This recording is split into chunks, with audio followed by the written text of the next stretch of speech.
I suppose my story with Doolin goes back to the mid-60s. I was a student in Dublin, in the University College Dublin, and part of our degree course was a field trip to the Burren.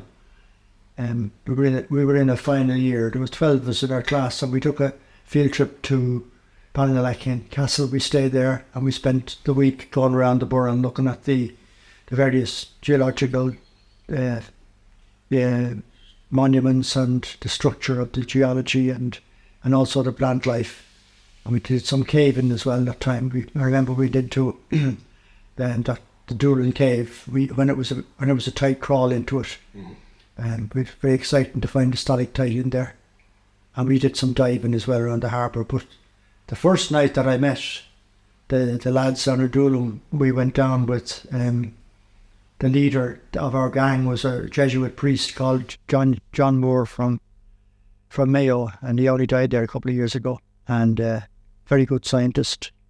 And he used to wear his collar those days. Most priests didn't take off their collars, so he was all dressed up in his field gear, and he had his collar on as well. And we landed in O'Connor's pub one night. Somebody told us there was music going on down there, and I always had carried my whistle with me. So when we did to O'Connor's pub, that was the first time I saw Packie playing. He was sitting outside the fireplace that he had just recently made in the pub, and he was playing the concertina.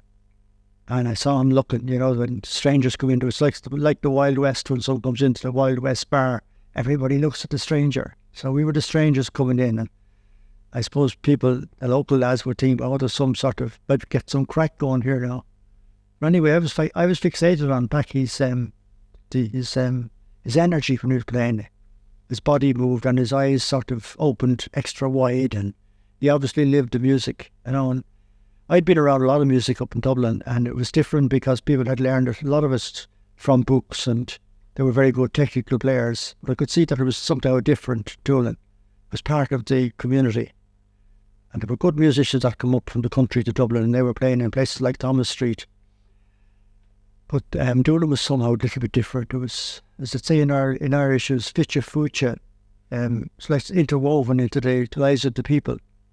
And the people like Nora Shannon, she'd be there with her apron on her, lived next door, and she was in and out of the pub just to see what was happening. And if there was a set going, she'd join in the set with the apron on her, and you could see her foot tapping when the lads were playing the music. So I knew it was a bit different.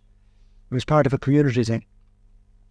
And anyway, that night, Packie was playing a tune that we often talk about nowadays, the Sogurt na boot in Irish, but it's the priest in his boots.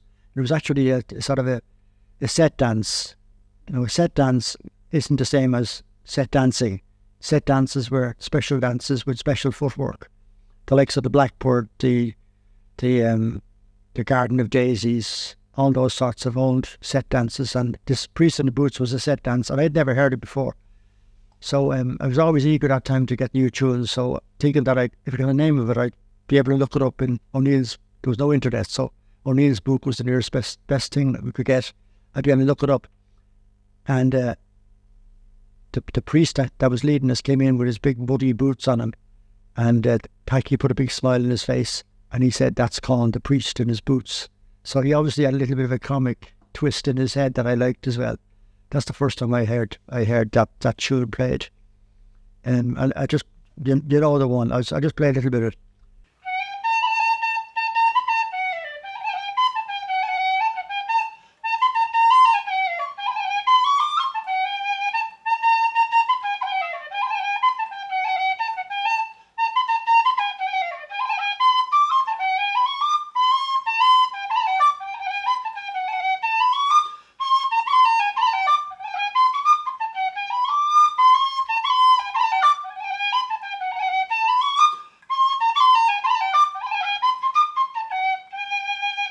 And we stayed that night with Packie. I had just learned Caroline's Concerto. I was young and clever at the time. I'm old and stupid now, but Packie asked me to play a tune, and I played Caroline's Concerto, and Packie fell madly in love with it. He had never heard it before. So I spent a little bit of the night playing it slowly, and Packie trying to follow it on the concertina. It's not a nice in the way that they, those people, they included strangers in the music. Very often now you have people playing the pub, but they'd never sort of have any sort of contact with the audience. But it was thing in Doolin where, you're pulled in somehow or other. And I remember who else was there. Willie Baker was there that night. And Rory O'Connor was there. Stevie Mack was there banging the bar on with the pennies all around the edge of it. Michael Sherlock was there as well. So that gang, really, they were I don't think the Clouries were there that night. It was afterwards I met the Clouries. I was in there one night and we were playing a few tunes. And I had my eyes closed when I was playing for some reason. And when I finished the tune, I stopped and opened my eyes, and Paddy Clourie's face was about 6 inches away from me. Not a bit of a fright. He looked at me, he said, "By God." No, he said, "I love you. I love you, by God, you have the music." And that was my introduction to Paddy, as he had a wild-looking face. And we always got on afterwards with Paddy and John, of course, would come down in that time.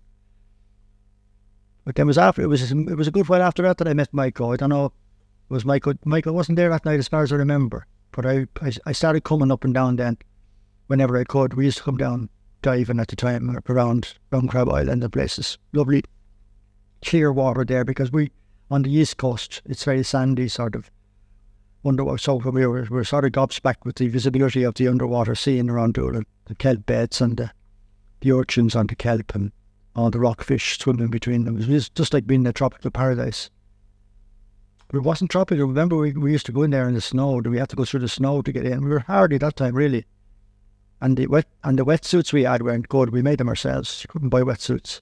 We stuck them together with Evo stick. But we'd also always go back to the pub then and have some music.